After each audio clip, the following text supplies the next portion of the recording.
नमस्कार मंडळी. अतिवृष्टी, पूर, चक्रीवादळ यासारख्या नैसर्गिक आपत्तीमुळे शेतीपिकाचे नुकसान झाल्याने आज शेतकऱ्यांना 23 जानेवारी 2024 रोजी शासन निर्णय निर्गमित करून अनुदान देण्यात येणार आहे.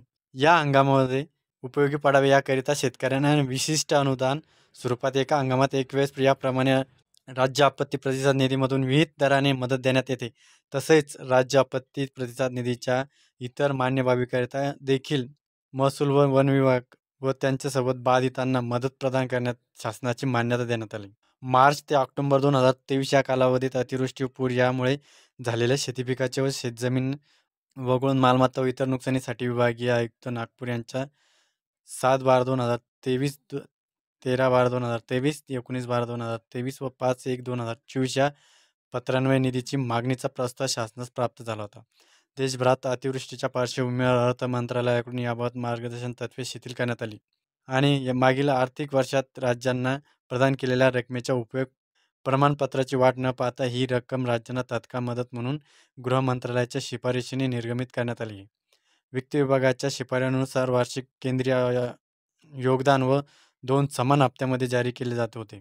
मात्र आता यावेळेस वर्षातून एकदाच हे नुकसान भेटणार आहे. याबाबतच्या मार्गदर्शन तत्वानुसार निधी आधीच्या हप्त्यांमध्ये जारी केलेल्या रकमेचा आपत्ती निवारण निधी यांच्याकडून हाती घेण्यात आलेल्या उपक्रमाबद्दल राज्य सरकारकडून अहवाल मिळाल्यानंतर जारी केला जात होता. तथापि अतिवृष्टीच्या परिस्थितीची निकड लक्षात घेऊन यावेळी निधी देताना या अटीची शिथिल करण्यात आल्या आहेत. राज्य आपत्ती निवारण निधीचा वापर केवळ चक्रीवादळ, दुष्काळ, भूकंप, आग, पूर, त्सुनामी, गारपीट, हिमस्खलन, ढग फुटणे, कीटकनाशकाचा हल्ला आणि शेतलहरीसारख्या अधिसूचित आपत्तीत पीडितांना तात्काळ मदत देण्यासाठी सर्व खर्च भागवण्यासाठी केला जात होता. त्यासाठी आता ते वर्षातून एकदाच मिळणार आहे. आपत्ती व्यवस्थापन कायदा 2005च्या कलम 48 अंतर्गत प्रत्येक राज्यात आपत्ती व्यवस्थापन प्रतिसाद निधी स्थापन करण्यात आली होती. हा निधी अधिसूचित आपत्तींना प्रतिसाद देण्यासाठी राज्य सरकारकडे उपलब्ध असलेला प्राथमिक निधी आहे.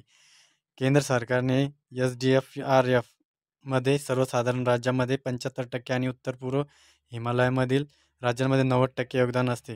त्यामुळे मार्च ते ऑक्टोबर 2023 या कालावधीत राज्यात झालेल्या अतिवृष्टीमुळे व पूर परिस्थितीमुळे शेतीपिकाचे व शेतजमिनीची मालमत्ता इतर नुकसानीसाठी बाधितांना मदत देण्याकरिता 2,75,00,000 इतका निधी वितरित करण्यात शासनाने आज मंजुरी देण्यात आलेली.